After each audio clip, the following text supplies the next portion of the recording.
O assunto a partir de agora é petróleo, gás, energia, negócios.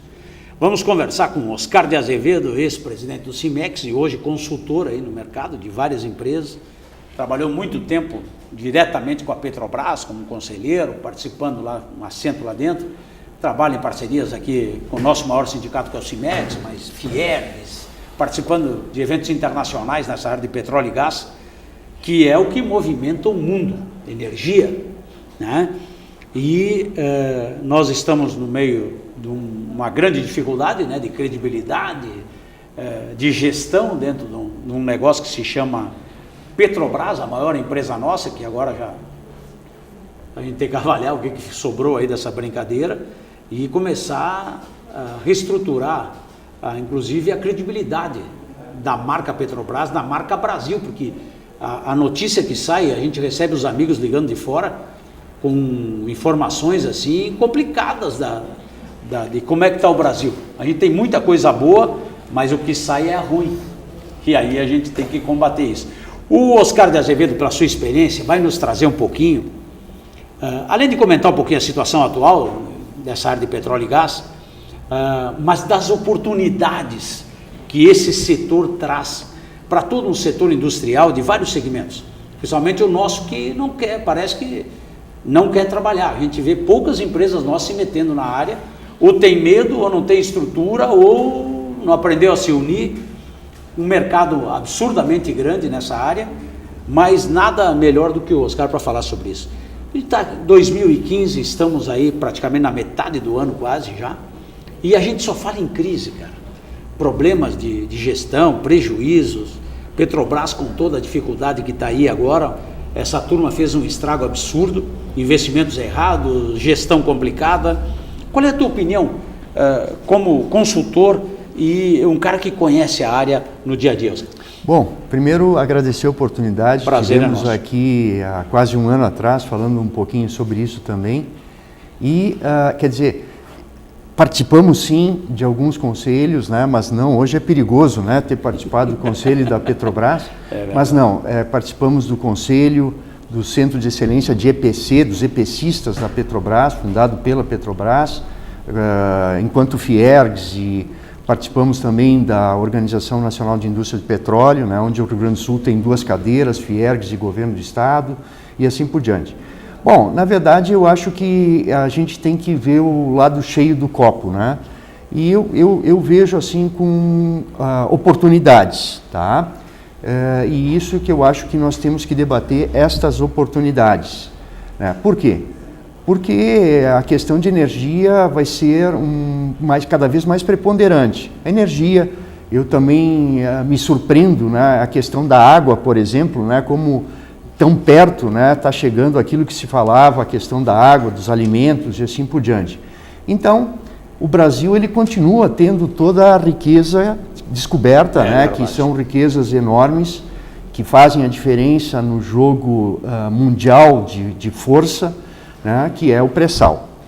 O que vai acontecer com a Petrobras? A Petrobras, a exemplo de qualquer empresa privada que passa por uma situação parecida, ela vai diminuir, né, para tentar adquirir novamente musculatura. Como você bem colocou, primeiro criar uma credibilidade, e ontem foi dado um passo importante com a divulgação do balanço auditado pela companhia, né, no sentido dessa credibilidade. Mas agora tem que jogar um jogo diferente, é o jogo de uma empresa que está com um grau de endividamento enorme, é a petroleira mundial com maior grau de endividamento e certamente passa um pouco, apenas para provocar nosso debate, um pouco pela diminuição, ela vai se desfazer de determinados ativos, né? Tem ativos com mais liquidez, tem ativos com menos liquidez. Eu lembro que há 20 anos atrás, em 97, foi declarado que a Petrobras, a quebra do monopólio da Petrobras, né? Quer dizer, mas isso aconteceu de direito. De fato, a Petrobras continua monopolista numa série de coisas. Então, vai haver essa venda de determinados ativos, por um lado, e outro instrumento que é bastante comum no mercado de petróleo e gás é o afretamento. eu não preciso ter a plataforma, eu posso contratar empresas que tenham os equipamentos e eu alugo, né? Então, a Petrobras ela vai se beneficiar de determinadas mecanismos, né, ferramentas que existem no mercado, como esse que eu me referi. Também, lógico, ela tem uma linha de crédito a nível de Brasil, de BNDES e Caixa e Banco do Brasil e assim por diante, e também foi anunciado agora esse empréstimo da China. No caso do empréstimo, nós não temos, a bem da verdade, muitas informações, sim, mas com que valores, e a questão, principalmente, se não se trata de supply money, né? Supply money seria, bom, eu te empresto, mas você tem que adquirir equipamentos na China. Então, de qualquer maneira, sempre é bom ter crédito, mas você tem que analisar esse tipo de situação. Tu falasse agora, a coisa é complexa. A gente viu um balanço aqui, a gente estava analisando ontem, e não entende muito de petróleo e gás, mas a gente entende um pouquinho de mercado. E sabe que a Petrobras tem um monopólio na mão. O que ela vai fazer? Até porque quando bota os 6 bilhões aí, problema de corrupção, de onde é que tira esse valor, cara? Como é que identifica os 6 bilhões, fecha com o Lava Jato, com o desvio, o valor da Petrobras? Vão vender agora a Braskem aqui? É interessante vender? Tem um monopólio, o transporte, a logística, é tudo dela. Não tem, no balanço pouco que se viu aí, estava vendo um debate ontem de noite também, tem muita coisa que não entrou no balanço da Petrobras aí, que é dela. Tem algumas coisas que é o monopólio do negócio, o Brasil inteiro é dela aqui. Então, é questão de gestão, de arrumar os parceiros, e ela vale muito mais do que está aí. O problema é a imagem, né, tio? Esse balanço aí, sabe que eu vi os números, vi o pessoal debatendo na Bolsa de Valores, vi consultores, ex-diretores da Petrobras comentando em vários programas ontem. Eu achei que esse balanço é uma coisa meio artificial, cara. Eu não sei que sensação tu tem. Os dados aí, o próprio valor da corrupção embutido no balanço, eu nunca vi um negócio desse, cara. Não vi lugar nenhum do mundo fazer isso. Quem tirou, quem é que fez essa contabilidade criativa para apresentar para o mercado, para dar uma resposta para o mercado, para investimento? A dívida é muito maior do que o próprio mercado estava esperando. Cara, é uma coisa tão complexa. Eu, como amador aqui fora, entendendo um pouquinho de informação, achei um negócio meio esquisito a apresentação desses números. Não, na verdade eu acho que é bem esse o sentimento, mas você tem que partir de um ponto, e essa nova diretoria, né, o novo presidente, quer dizer, e a própria empresa de consultoria que avaliza estes dados, tem que partir de algum lugar. Então, certamente é uma certa conta de padeiro, de regra de 3, tinha que dar resposta para dar, dizer, bom, 3% do que foi feito aqui e ali dá tanto, é 6 bi, tá? É lógico, foi até comentado, né, a bem da verdade, foi uma entrevista bem franca ontem, para apresentar esse balanço, que este é um valor conservador. Por quê? Eu, na minha experiência, imagino que os problemas que surgiram, eles estão girando ao redor de 30%, 40% do que é. Por quê? Porque toda a parte de serviços, né, do ex-diretor Renato Duque, quer dizer, não ainda transpareceu. Então, certamente ali tem onde era o maior volume, né, de contratos e assim por diante. Então, é lamentável, mas eu acho que, em primeiro lugar, nós temos que ter a humildade suficiente como país de, sim, perceber que nós precisamos planejar melhor, que nós precisamos ter profissionais nessas empresas. Você imagina, se a Petrobras, que está na Bolsa, listada na Bolsa de Nova York, que, portanto, além da CVM, respeita a legislação americana, né, a SOX 404, para empresas que estão na Bolsa nos Estados Unidos, com toda essa parafernália, com aparato jurídico, ela é lesada.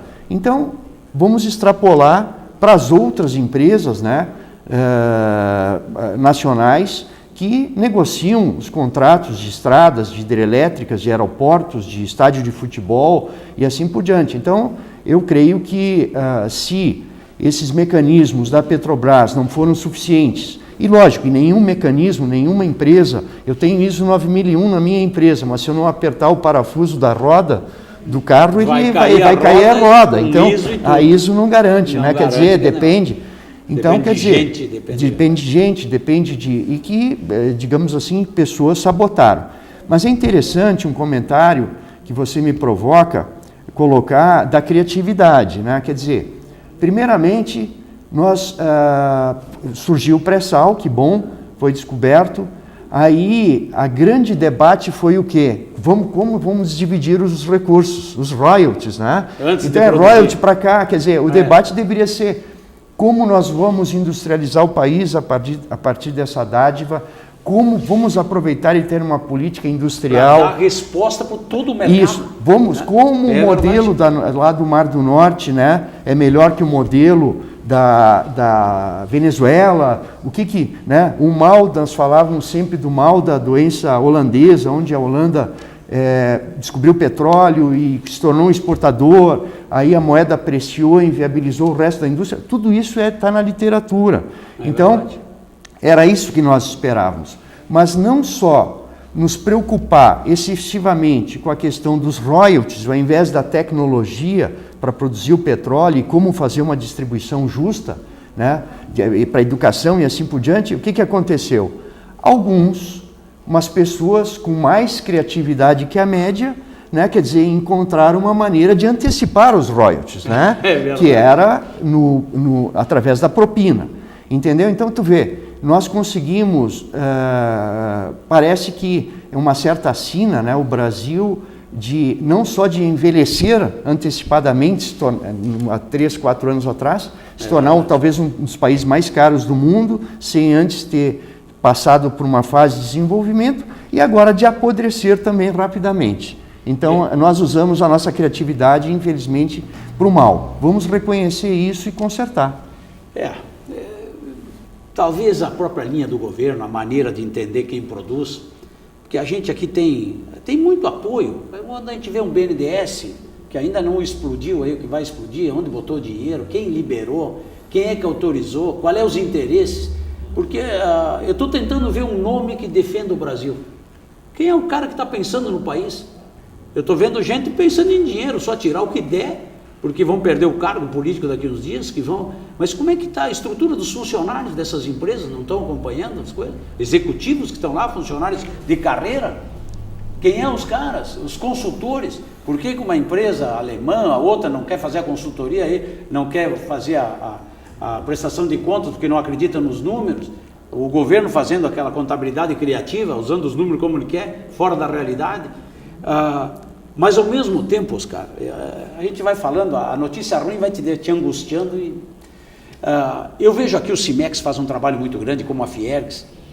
Quando a gente traz esse pessoal do petróleo e gás, quando a gente trouxe a Marinha há pouco tempo, pedindo pelo amor de Deus para fornecedores, sim, e nós aqui em Caxias, principalmente no setor metal, não conseguimos enxergar isso, cara. Meia dúzia de empresa vai fornecer, o resto não aparece nas reuniões, parece que está bem de dinheiro, que já tem mercado. A gente produz pouco e não se interessa pelo mercado que tem aí.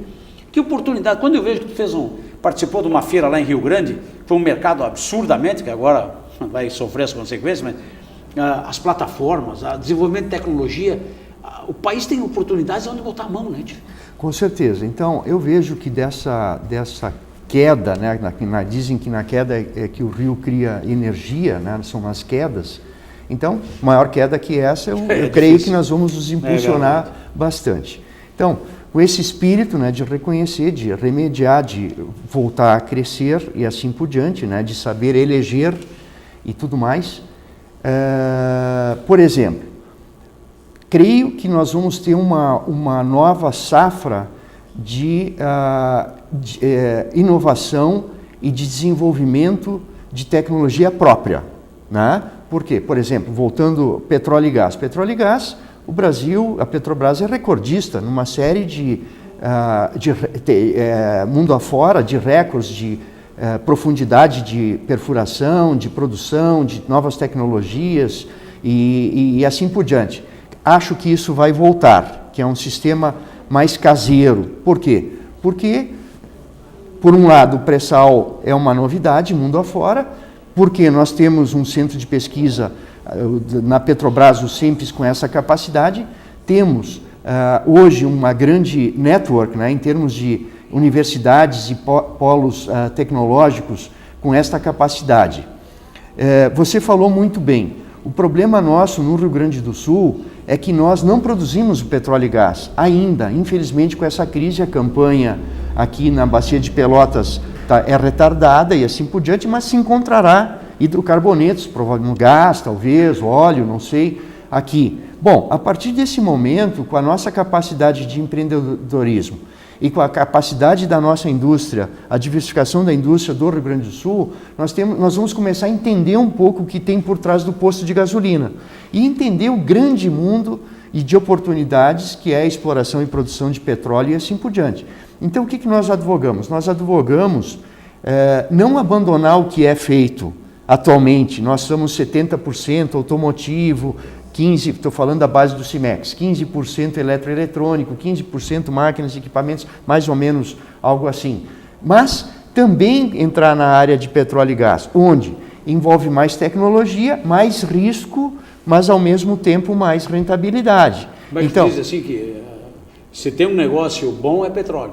Tiver um negócio bom, é uma empresa de petróleo com dificuldade, é um negócio bom. Exatamente. Em crise, continua sendo um negócio bom. Além de tudo, eu aproveitaria o teu espaço para colocar, atualizar. Nós estamos com um projeto junto à Petrobras, tivemos há 2 semanas atrás na Universidade de Caxias, reunido as empresas principais aqui do Polo de Válvulas do Rio Grande do Sul, o pessoal do Senai.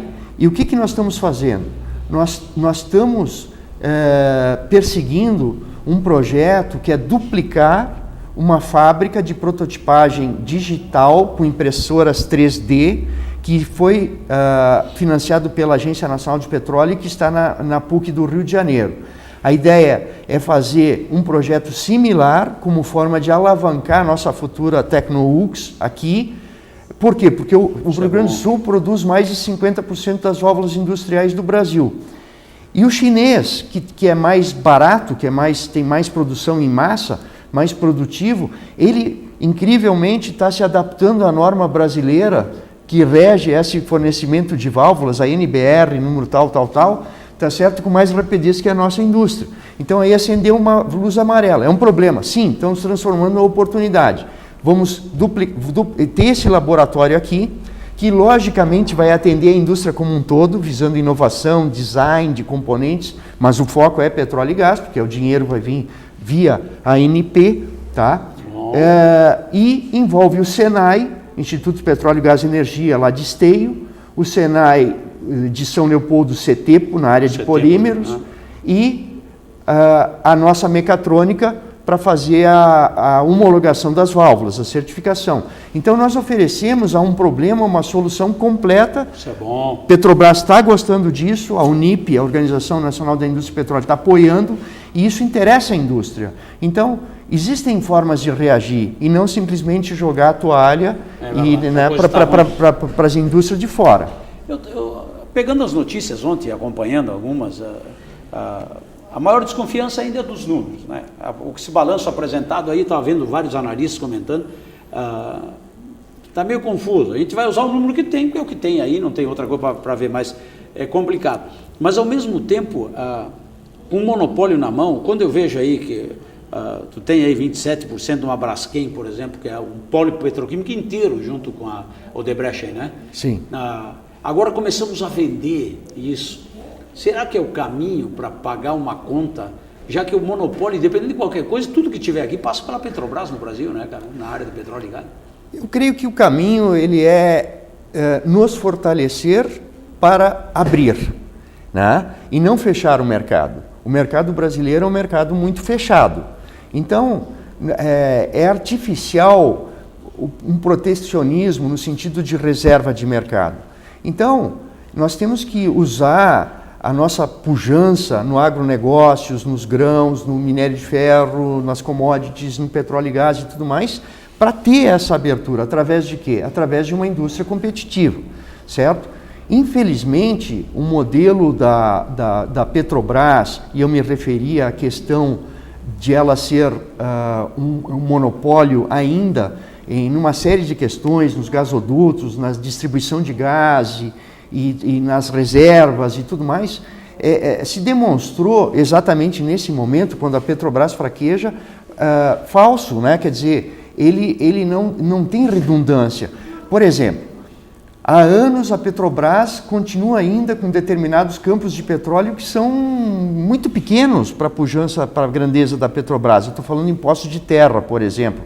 Isso aí poderia ser uma tremenda, digamos assim, oportunidade para a indústria, para a iniciativa privada. Existe uma associação que chama-se a APOM, né, que é das empresas, de quase com 45, 50 empresas, né, que hoje exploram petróleo. Mas quando ela consegue o petróleo, ela tem que vender para quem? Para a Petrobras, entendeu? Porque não tem o gasoduto, porque isso, porque aquilo. Então, quer dizer, a Petrobras, eu lembro que, assim, amigos, né, na brincadeira, mas eu acho que denota, eles costumavam dizer assim, nós tem um só monopólio que nós respeitamos, né, ou que nós, digamos assim, desculpe, nós... não temos saída, na prática... Não temos, que é o nosso, né? É o nosso. Só tem esse monopólio que nós concordamos, essa é a palavra. Nós só concordamos com o nosso, os dos outros não. E realmente ela não quer depender de ninguém, ela quer desenvolver fornecedor. Bom, este é um exemplo. Então, abre determinadas reservas, tá? Outra é, por exemplo, a participação nessas subsidiárias. Né? A Petrobras está em fertilizante, está em gasoduto, está em tudo que é área. Não, isso não é saudável.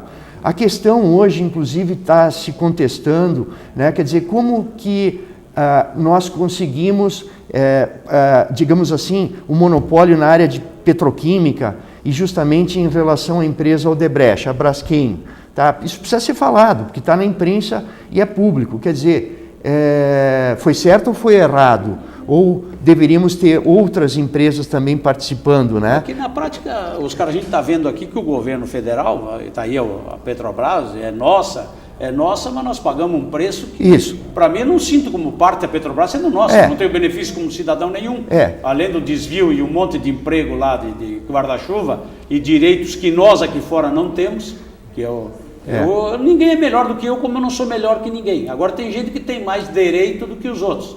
E aí quando eu vejo, hoje, por exemplo, o cara grande que não negociar com o governo está quebrado.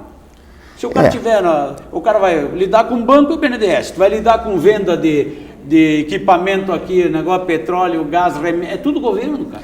Virou uma grande empresa, cara. Ele está se metendo numa área que nós aqui não podemos produzir. Eu creio que foi uma tentativa, a exemplo da Coreia, de criar super empresas, né, para terem capacidade de competir mundialmente. Então, quer dizer, é um determinado modelo que foi utilizado. Então, nós temos aí a questão da petroquímica, da carne, outras situações, né, quer dizer, que tentamos criar esse tipo de estrutura. Eu acho que seria válido, mas para o bem, né? Para o bem. Não, digamos assim, para empresas, e eu me refiro diretamente a essa situação da petroquímica e das grandes construtoras, né, que são novatas no petróleo e gás, tá? E quer dizer, aí causou uma explosão, né? Porque você tem oxigênio, combustível, literalmente, né? E tem a faísca, né? Eu acho que é muito dinheiro na mão de quem nunca teve. Então, eu vejo com grandes construtoras capazes de construir, por exemplo, o aeroporto lá em Miami. Certamente, o aeroporto de Miami, ele foi bem controlado a seu tempo, teve capacidade de competir com outras construtoras mundo afora, inclusive as americanas, tá certo? E uma construtora brasileira, então, teve essa capacidade, certamente sem nenhum tipo de propina e assim por diante. Então, essa empresa também tem que ter capacidade de produzir, de fazer da mesma forma, tá certo? Então, por que não? Então, nesse modelo que você tenta concentrar na mão de algumas empresas, e quando isso acontece, então a expectativa, finalmente, é que de tudo isso a gente consiga tirar boas lições, mudando o modelo também onde a Petrobras ficou com uma bola de ferro amarrada no tornozelo, sendo obrigada a participar de tudo que for do pré-sal, tem 30% a operar, ninguém tem esse fôlego todo, tá certo? O modelo de contratação, a questão da partilha, a questão das concessões, né, que também mudou, eu acho que isso tem que ser revisto, mas principalmente revisto uma política, né, uma política de futuro industrial, que para isso precisa talvez, né, uma política educacional, né, para nós poder termos pessoas, né, com uma cabeça diferente, pensando no Estado e não no curto prazo, como você se referiu. É verdade. Vamos ter que falar mais aqui com o Oscar. Aqui dá uma aula aqui, até porque tem conhecimento, não só como consultor, mas que vive o processo no dia a dia dentro das empresas, e a gente sabe o custo para tocar qualquer negócio hoje no Brasil. A gente é penalizado por ter empresa, essa que é a verdade. Agora, tem muita oportunidade por aí. Então se una, às vezes até com o teu concorrente, para enfrentar o mercado, porque qual é o grande problema? Eu acho que é o medo da maioria dos empresários. A gente produz pouco, não tem competitividade, nós não temos produtividade. Né? O Brasil agora está representando chegou agora a 0,3%, 0,4% do mercado mundial. Cara, a gente não produz nada, está tudo para ser feito. E o que o Oscar vem trazendo, até pelo seu conhecimento, as oportunidades são infinitas. Só que tem que enxergar, né? Além de ver, tem que enxergar as coisas. E aí, entre em contato com o Cimex, fala com o Oscar, é um consultor, às vezes tem uma opinião, tem produto. Às vezes tu tem um produto que o mercado está precisando aí, só que tu não enxerga, e nós podemos conversar com a Fierg, com o Cimex, enfim, com o governo, para tentar botar você para faturar. A gente quer que você se dê bem, que ganhe dinheiro, que tenha orgulho de produzir um produto diferenciado, certificado, que entre nesse mercado competitivo do petróleo, gás e energia que está aí. Uma mensagem, Oscar, para encerrar aqui, convidando aí o mercado, inclusive, a fazer parte. Agradecer e dizer que este é um mercado importante. As coisas que estão surgindo demonstram isso também, talvez pelo lado negativo, mas que é um mercado que tem que ser visto a médio e longo prazo, é um mercado extremamente pujante. Este mercado vai alavancar a pesquisa e desenvolvimento no Brasil, e eu creio que é o mercado que vai, sim, acabar definindo uma política industrial saudável, mas é um mercado para profissionais. Então, as empresas que nós estamos atuando, ajudando no conselho, nenhuma teve qualquer tipo de inadimplência e problemas nessa maré alta, né, e essa tormenta. Então, se inteirar, aproveitar, e o Cimex está à disposição e a minha pessoa para qualquer interessado. Oscar de Azevedo, liderança nossa, falando aí de petróleo, gás e energia. A gente tem que conhecer isso. E ao invés de ficar se queixando, tem dificuldade, todo mundo tem. Está devendo? Entra na fila, companheiro. Tem problema com crédito? Vai negociar com o teu credor, vá buscar novas opções, produza diferente, tenha mais agressividade. Nós somos muito palermo, estamos demorando, nós somos lerdo. Né? A gente fala dos outros, os caras estão correndo querendo mercado. Nós não, nós achamos que isso aí está ruim, porque o governo... há 50, 60 anos a carga tributária só piorou, a energia está subindo, problema de tudo que era. Quem é que mandou ser empresário? Né? Podia ter arrumado um empreguinho aí que ganha o salário no dia certo, era melhor, mas tu é empresário, tem que aguentar, né, cara? E a grande massa, né, os caras, são micro, pequenas empresas. A grande massa no Brasil são milhões de pequenas empresas. Se una, se capacite, viaje, vá para a feira, vá no sindicato pegar informação. O tempo que tu para falando em bodega aí, se queixando e falando em governo, tu é da polícia? Não, o cara roubou, é problema da polícia, não é tua. Cuida do teu negócio, foque na tua empresa, trabalhe mais. Tem um monte de gente que vive na internet, tem que trabalhar, tem que raspar as mãos, criar calo no negócio, não tem outro jeito para ir para frente. Venha para cá, entre em contato com pessoas que têm a informação, que nem o Oscar de Azevedo, entre em contato com o Cimex, você vai encontrar um caminho aí, porque tem muita coisa para fazer para todo mundo. Com gente de qualidade se faz um mercado empresarial mais qualificado.